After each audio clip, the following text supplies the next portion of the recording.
It's been a long night here at End of the Day Beer Review. No, I won't make it in. Actually, it should.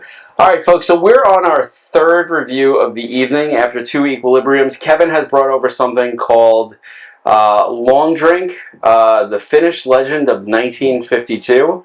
And it says it is strong citrus at 8.5% ABV.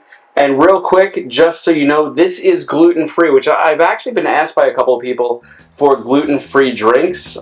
So we're going to review this one next on End of the Day Beer Review.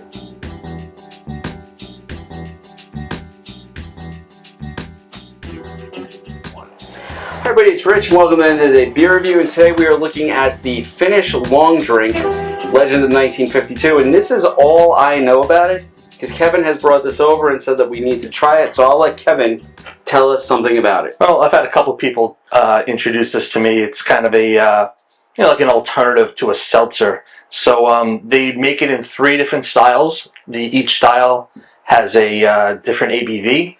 This, of course, happens to be the strongest ABV at 8.5. It says it's gin with natural grapefruit and juniper berry flavors and carbonation.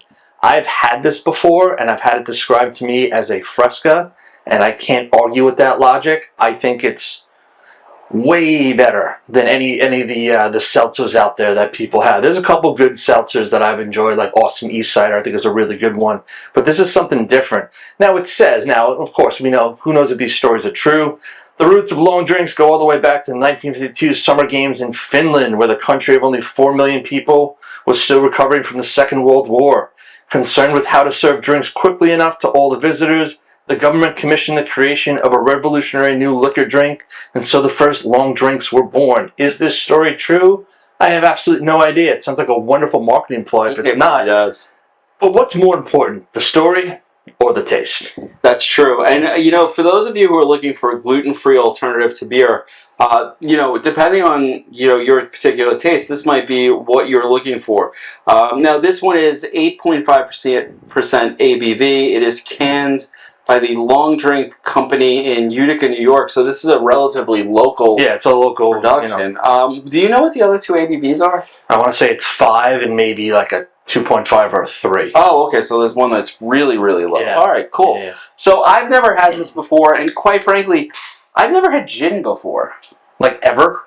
Like a mixed drink? I have a really nice bottle of gin under there that we got as a gift, but I've never actually had it. It can be good. So it pours clear, pretty carbonated, and I'm going to try to do an even. Well, not quite clear, a little bit of a Fresca. Looks like a Sprite. What's funny is this is the first beer we've had tonight, or drink we've had tonight, that you can smell right off the bat. And I think that's because of that sort of aggressive carbonation. Yeah. It smells grapefruity to me. Total grapefruit. Now, I despise grapefruit. So I'm really like... Fingers crossed. It's all grapefruit, and I thought it was pouring clear. It's actually pouring like an opaque white. Pretty cloudy. Yeah, really cloudy. But, you can't really tell anything until you taste it. So, but the nose is all grapefruit. No legs that I can see really. It actually looks almost medicinal. Yeah. It really does. Yeah, it's like a late night Alka-Seltzer. It does. It looks like an Alka-Seltzer. So, all right. Cheers. There you go. Let's see.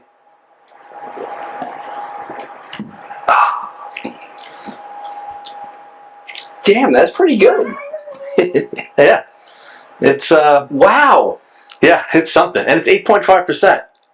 And there's no booze flavor here. We've had a run tonight, Kevin. Yeah, I know. Very high. This has been like an interesting find the past couple months. It's usually about $17 a 6-pack, which, you might look at that and say that that's a little more expensive than some of the traditional ciders that you get for maybe like 11 or 12, but I kind of think it's worth it. There's a little bitterness on the back of the tongue. Almost like the aftertaste of like a lemonade. That's sort of what it tastes like more to me than anything. It tastes like one of those light lemonades. Yeah. What do you mean, like a seltzer lemonade kind of?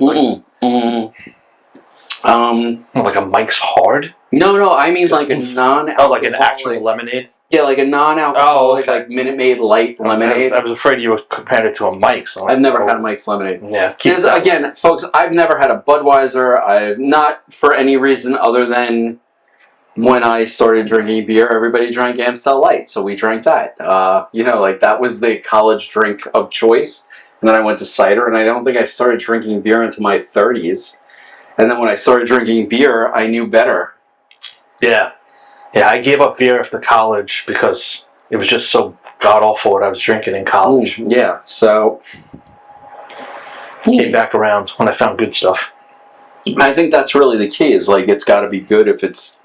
if I'm going to spend the money and the calories and everything else that's associated with it, I want it to taste good. And we've had a good night tonight, actually. We've had a really good night with it. So this has been a big hit to everybody I've had have it. I've had people who really don't drink really much of any alcohol said this is fantastic. So it's, I wouldn't say it's fantastic, but I have to tell you, like last week I did the Drizzly seltzers.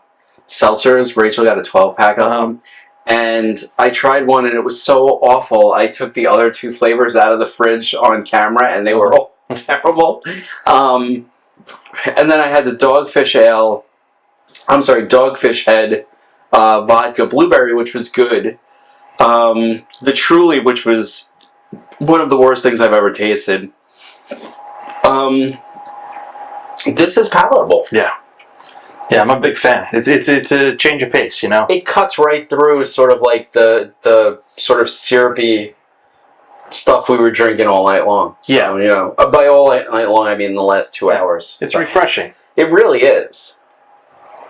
This would probably be awesome with a huge glass of ice. That'd be nice. I don't often think of any of the stuff that we drink in the bar as being like in need of ice, but yeah, you're right. Yeah, it'd be good. Yeah, this would work nice because the colder it is, I think the better it is. Yeah.